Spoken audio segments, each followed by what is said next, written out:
औज़ुबिल्लाहि मिनश्शैतानिर्रजीम बिस्मिल्लाहिर्रहमानिर्रहीम। Functional analysis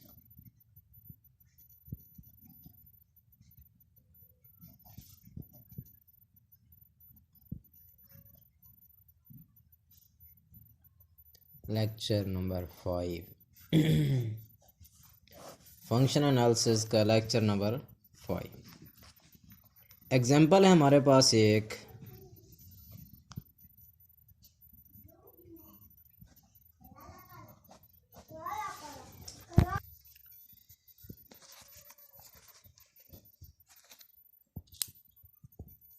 show that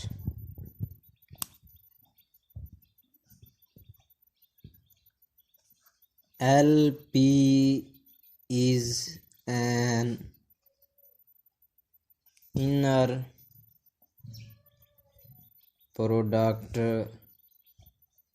space with P is equal to 2.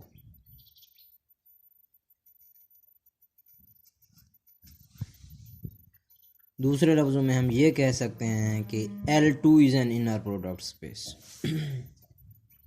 In other words,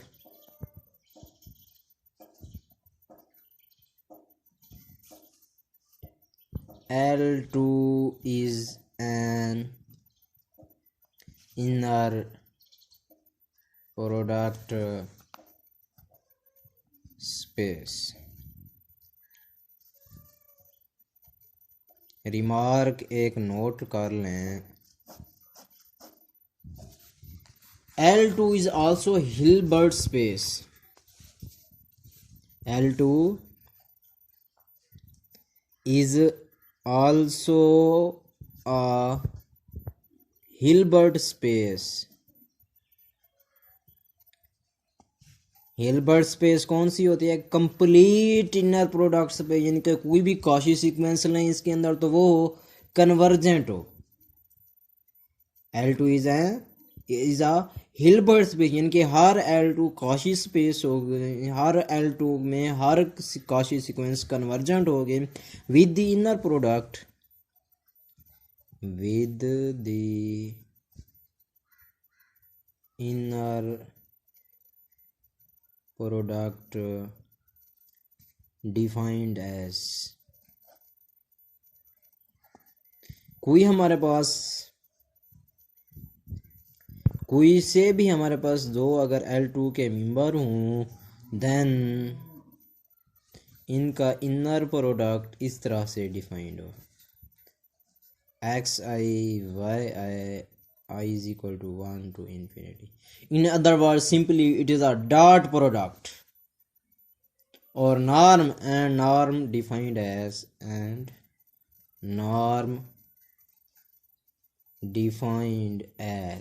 किसी भी x का norm किस तरह से डिफाइंड हो, x का इनर प्रोडक्ट और इसका स्क्वायर रूट।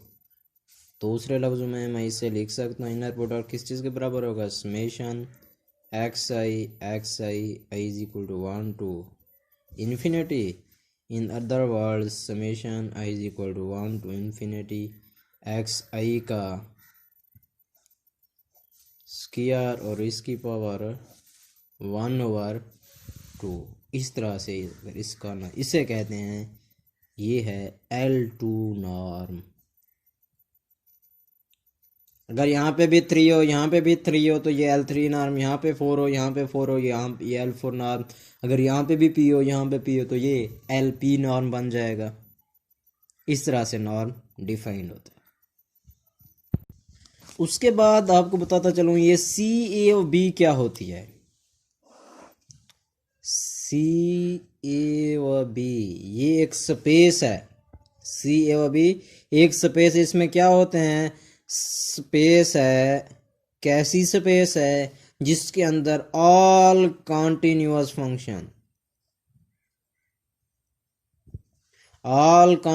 फंक्शंस कैसे फंक्शन होंगे? इस सी ए व बी के अंदर सारे के सारे कॉन्टिन्यूअस फंक्शन है। ये ऐसी स्पेस है, कैसे फंक्शन, उनकी डोमेन क्या और रेंज क्या है? ये ऐसी स्पेस है, ऐसी स्पेस है जिसके अंदर कॉन्टिन्यूस फंक्शन है, और फंक्शन किस तरह से हैं, जिनकी डोमेन ए व बी है और range set of real number हो जितने भी पॉसिबल हो। ए बी से आर के अंदर जितने भी कॉन्टिन्यूस फंक्शन होते हैं वो सारे के सारे इस सी ए बी के अंदर आते हैं। ये याद रखना, ये सी या बी कभी नल स्पेस इनके एम्प्टी नहीं हो सकते। क्यों? कोई और एग्जिस्ट करे या ना करे, आइडेंटिटी मैप तो लाजमी एग्जिस्ट करती है, such that I of x is equal to x for all x belong to a व b, कि हर एलिमेंट अपने आप का ही प्री इमेज, हर एलिमेंट अपने आप का ही इमेज है। तो अब हमने एक्चुअली डिस्कस ये करना है कि ये जो स्पेस होता है कॉन्टिन्यूस फंक्शन की is not an inner product space, कि ये इनर प्रोडक्ट स्पेस नहीं बनाती। चलें इसकी एग्जांपल देखते हैं। एग्जांपल है जी एक,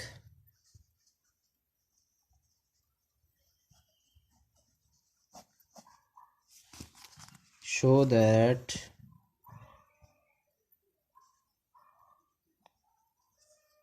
सी ए व B is not an inner product space, कि सी ए व बी जो है ये इनर प्रोडक्ट स्पेस नहीं है।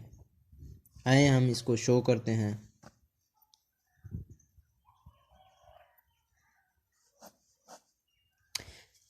मैं दो कॉन्टिन्यूस फंक्शन ले लेता हूं। लेट्स वी टेक एफ हमने लिया है इस तरह के, F of T is equal to 1 for all T belong to A व B, and G of T is equal to T minus A over B minus A for all T belong to A व B. ये हम पहले से जानते हैं, किसी भी ऑपरेटर का, किसी भी फंक्शन का नॉर्म किस चीज़ के इक्वल होता है, एफ का नॉर्म जो होता है ये इज इक्वल टू होता है supremum of X belong to domain of T, X is not equal to 0 F of X का नॉर्म। यानी कि जो भी इस एफ की वैल्यू है उसकी जो मैक्सिमम वैल्यू होगी वो इसका होता है नॉर्म। इस एफ की जो मैक्सिमम वैल्यू आएगी वो इसका होता है नॉर्म। तो अब हम एफ और जी का नाम कैलकुलेट करते हैं। सो एफ का नॉर्म इज इक्वल टू, क्योंकि एफ को जब भी डिफाइन करो आंसर 1 है, तो इसकी मैक्सिमम वैल्यू भी 1 है, मिनिमम वैल्यू भी 1 है, तो इस एफ का जो नॉर्म आएगा वो 1 ही आएगा। एंड जी का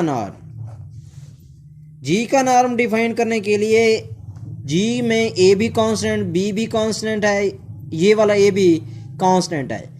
ये इस जी की मैक्सिमम वैल्यू तब आएगी जब टी की मैक्सिमम वैल्यू है, और टी कहाँ से, ए से बी में, और ए बी इंटरवल के अंदर बड़ी से बड़ी वैल्यू कौन सी है, बी है। जब टी को हम बी पुट करें मैक्सिमम वैल्यू के लिए तो B minus A over B minus A, B minus ए से बी माइनस ए कैंसल। तो इसका मतलब यह है कि इस जी का नॉर्म भी 1 है, बी माइनस ए से बी माइनस ए कैंसल, 1 का मॉड वही 1। दिस सिंपलाइज जी का norm is also equal to 1।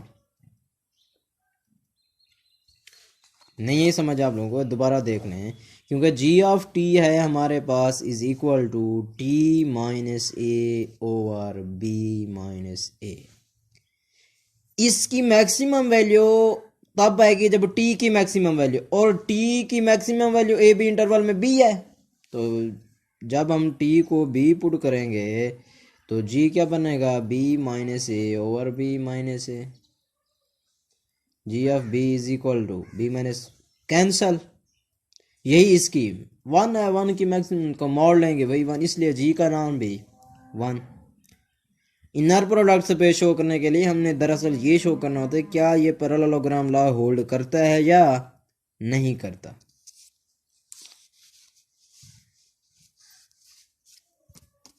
अब हम f प्लस जी का नॉर्म कैलकुलेट करते हैं। f प्लस जी का norm is equal to f क्या है 1, g क्या है t minus A over b minus A और इसका नॉर्म। f प्लस जी का नॉर्म इज इक्वल टू इसका एलसीएम लेंगे b minus A plus t minus A. ये टी की मैक्सिमम वैल्यू बी ही है ना, फिर यहाँ पे टी ऐड हो रहा है और जब ये सारे बाकी कांस्टेंट है टी ही इसमें वेरिएबल है और जब टी मैक की मैक्सिमम वैल्यू होगी तो इस एफ प्लस जी की भी और वो हुआ थे बी पे। टी की मैक्सिमम वैल्यू बी है, जब टी को बी पुट करेंगे B plus B 2b minus A और माइनस का 2a और b माइनस ए और जब इसको हम सब्ट्रैक्ट करेंगे सॉरी 2 कॉमन लेंगे तो 2 into B minus A over B minus A और इसका नॉर्म 2 से 2 बी माइनस ए से बी माइनस ए कैंसल तो एफ प्लस जी का नॉर्म इज इक्वल टू 2। इसे इक्वेशन 1 का नाम ये है एफ प्लस जी का नॉर्म। Is it clear. अब हम f माइनस जी का नाम कैलकुलेट करते हैं। f माइनस जी का नाम f है हमारे पास 1, g है हमारे पास t minus A over b minus A और इसका नाम।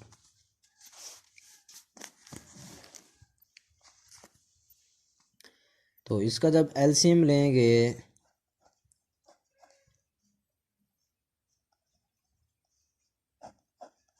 b माइनस है अब ये t भी माइनस का माइनस माइनस ए जमा का a से माइनस ए कैंसल हो जाएगा तो f माइनस जी का norm is equal to b minus T over b minus A. अब इसकी मैक्सिमम वैल्यू अब t सब्ट्रैक्ट हो रहा है तो इसकी मिनिमम वैल्यू हम सब्ट्रैक्ट करेंगे तो इस रिलेशन का बड़े से बड़ा आंसर आएगा। इस रिलेशन की मैक्सिमम वैल्यू के लिए हमें t की मिनिमम वैल्यू पुट करनी पड़ेगी। t की मिनिमम वैल्यू पुट करनी पड़ेगी क्यों t सब्ट्रैक्ट हो रहा है, अगर t हो रहा तो ऐड तो हम t की पुट करते हैं मैक्सिमम वैल्यू। अब यहाँ पे t हो रहा है सब्ट्रैक्ट तो हम t की मिनिमम वैल्यू यहाँ पे पुट करेंगे और वो है a। t को जब a पुट करेंगे b माइनस ए और b माइनस ए ये आपस में कैंसल हो जाएंगे तो f माइनस जी का नॉर्म आ जाएगा हमारे पास 1। I think it is clear.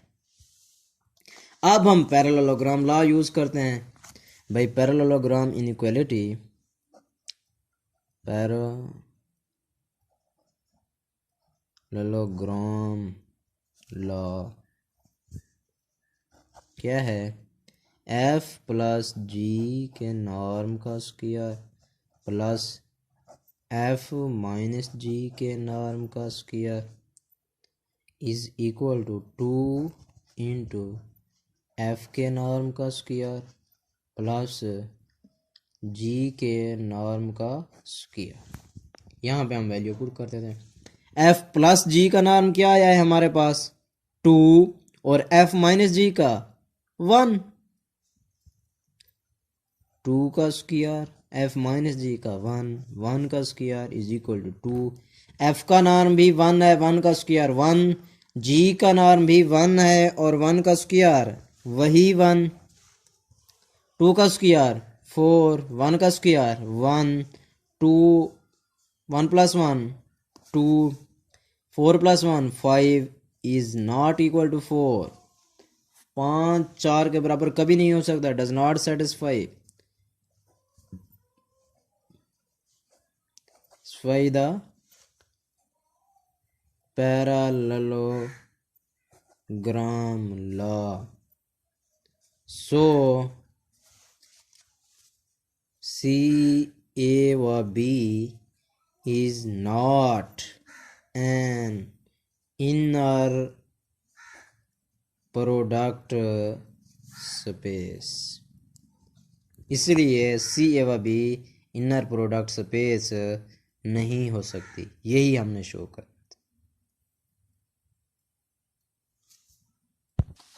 उसके बाद ये शॉवर्स इनइक्वालिटी है, ये एमसीक्यूज के लिए आप लोगों ने तैयार रखनी है। एमसीक्यूज के लिहाज से showers inequality on an inner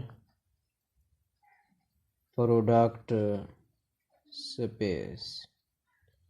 inner product space के अंदर शॉवर्स इनइक्वालिटी क्या होती है?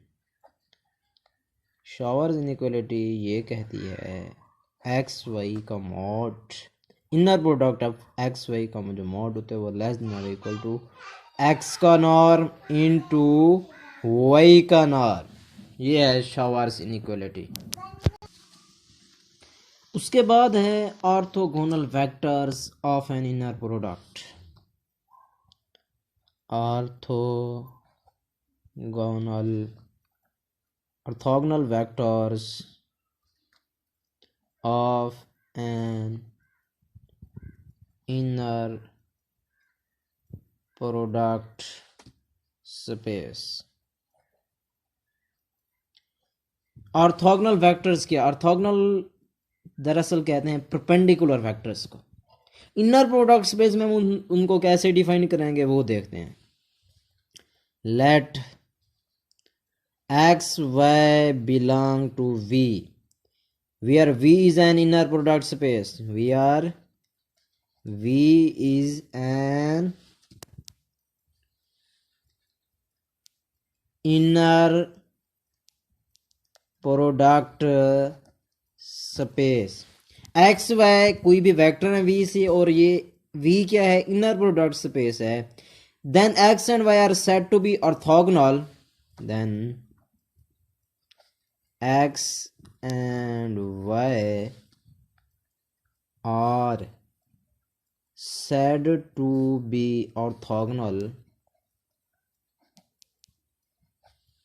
We write ऑर्थोगोनल को शो कैसे करते हैं? x perpendicular to y if. Orthogonal को किस तरह से? ये ऑर्थोगोनल को डिनोट करने का साइन है। इफ ये कोई से भी दो वेक्टर ऑर्थोगोनल होंगे अगर उन दोनों का इनर प्रोडक्ट का जो आंसर है वो जीरो। इफ एक्स वाई के जो इनर प्रोडक्ट का आंसर है वो zero, then we say that x is orthogonal to y and y is orthogonal to x. x y के ऑर्थोगोनल होगा और y x के ऑर्थोगोनल होगा। I think it is clear. उसके बाद है ऑर्थोगोनल सेट। ये तो थे ऑर्थोगोनल वेक्टर। ऑर्थोगोनल सेट क्या होगा?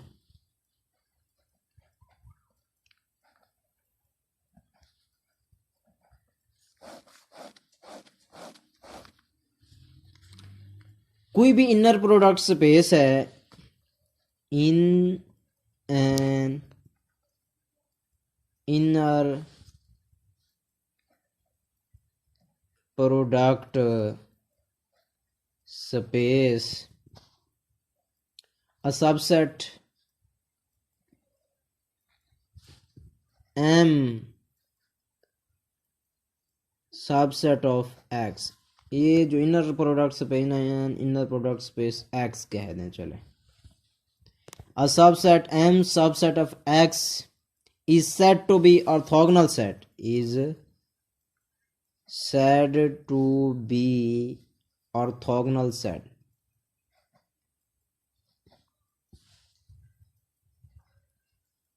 if elements of M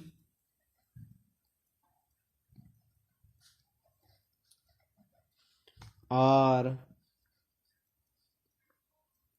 pairwise orthogonal।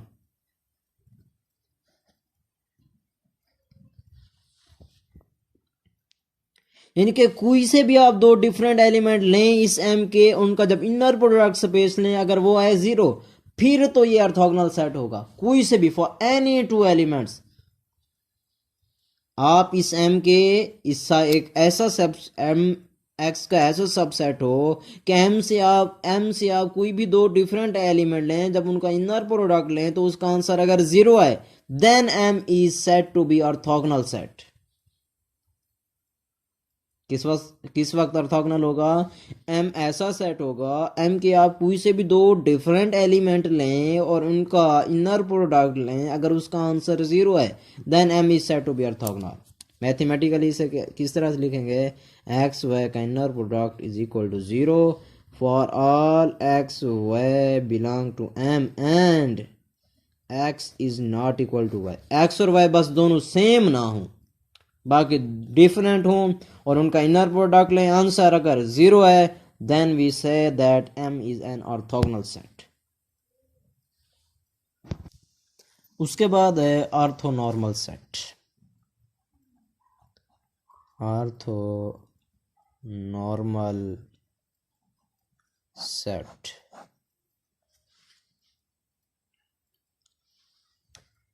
an orthogonal set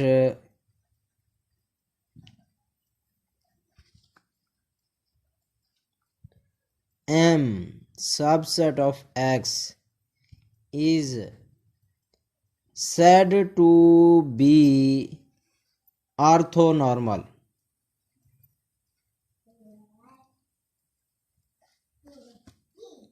Normal set in X, हम इस ऑर्थोगोनल सेट M को ऑर्थोनॉर्मल कहेंगे in X is said to be orthonormal set in X if all elements of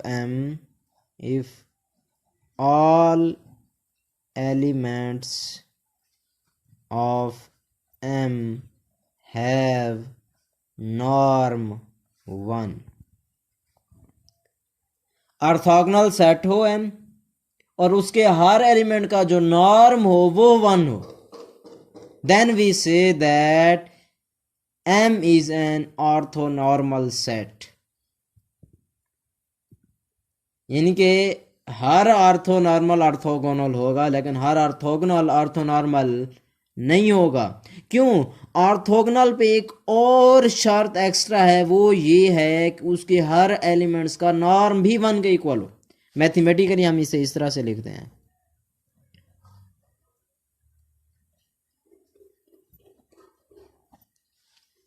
कि x और y का inner product लें, ये zero कब है? जब x और y इक्वल ना हो,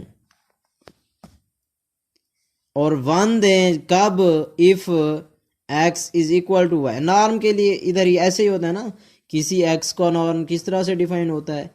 x का इनर प्रोडक्ट और इसका, जब इसकी वैल्यू 1 है कि 1 का स्क्वायर रूट भी 1, वही है ना। हर एलिमेंट्स के नॉर्म 1, उसी से यही मुराद है ना। अगर ये वाली कंडीशन होल्ड करे तो फिर हम कहते हैं कि ये ऑर्थोगोनल सेट अब ऑर्थोनॉर्मल बन गया है। दूसरे लफ्जों में जिस तरह यूनिट वेक्टर नहीं होता कि उसकी मैग्नीट्यूड लें तो 1 आता है, इज ऐसा ऑर्थोगोनल वेक्टर होगा जिसके हर एलिमेंट्स का नॉर्म 1 हो, तो उस ऑर्थोगोनल सेट को हम कहेंगे ये ऑर्थोनॉर्मल सेट है। एक रिमार्क याद रखें,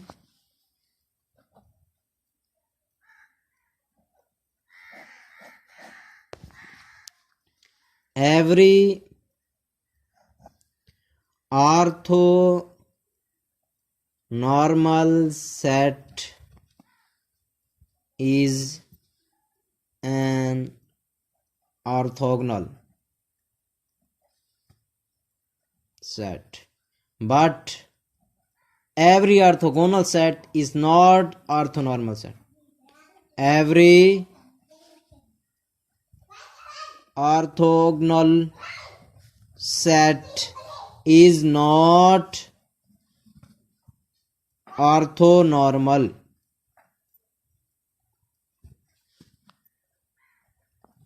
क्या रिमार्क है कि हर ऑर्थोनॉर्मल सेट तो ऑर्थोगोनल सेट होता है, लेकिन every orthogonal set is not orthonormal set. Her orthonormal set orthogonal होता है, लेकिन हर ऑर्थोगोनल ऑर्थोनॉर्मल नहीं होता। उसके बाद एक और डेफिनेशन है, वो है ऑर्थोनॉर्मल सीक्वेंस की। Orthonormal sequence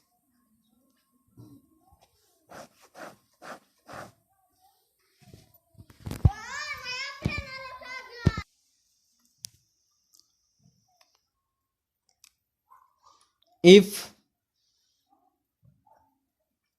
orthonormal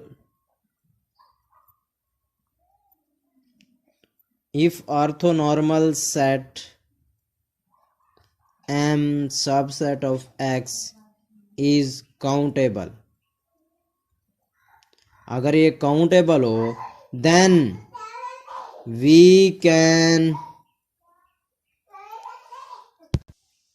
if orthonormal set M subset of X is countable, then we can arrange an orthonormal sequence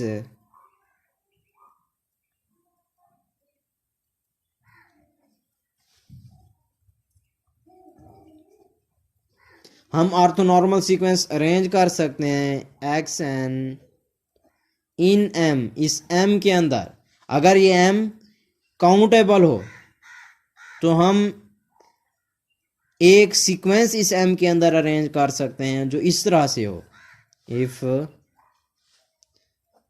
x M और एक्स एन का जो इनर प्रोडक्ट हो उसका आंसर है 0। क्यों? एम से हैं ये। अगर एम से हैं तो 0 किस वक्त आना चाहिए? जब एम और एन डिफरेंट हों। M is not equal to N और 1 है। क्यों? ये ऑर्थोनॉर्मल सेट से हैं। ऑर्थोनॉर्मल सेट में जब दोनों सेम होंगे तो इसका नॉर्म बन जाएगा और नॉर्म 1 होता है if M is equal to N. ये है ऑर्थोनॉर्मल सीक्वेंस। इस ऑर्थोनॉर्मल सीक्वेंस की एक एग्जांपल चलिए देख लें। Let x be the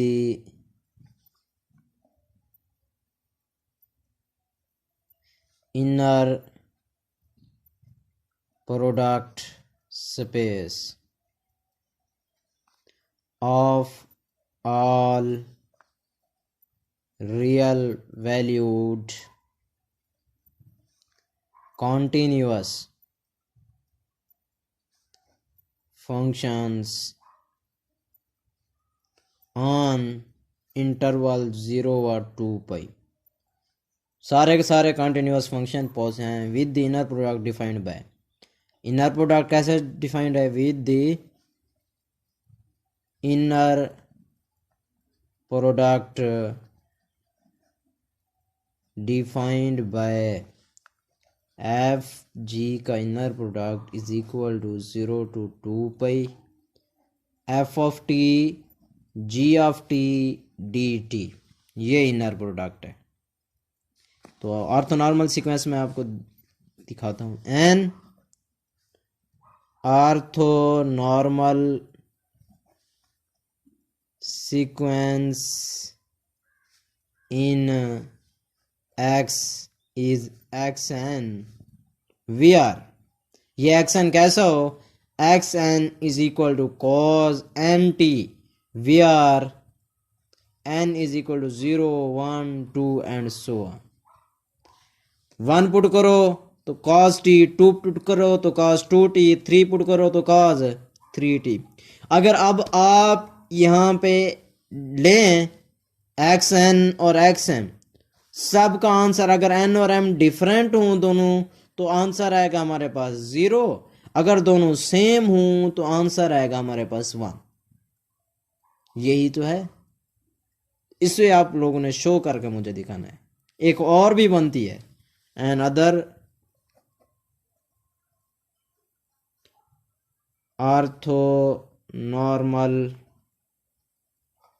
sequence x N is, वो किस तरह है, x N is equal to sine N T, where N is equal to 1 2 3 and so on. यहाँ पे एन 1 से स्टार्ट है। चलें ठीक है जी, अल्लाह हाफ़िज़। अगर वो कन्फ्यूजन हो तो आप लोग पूछ सकते हैं।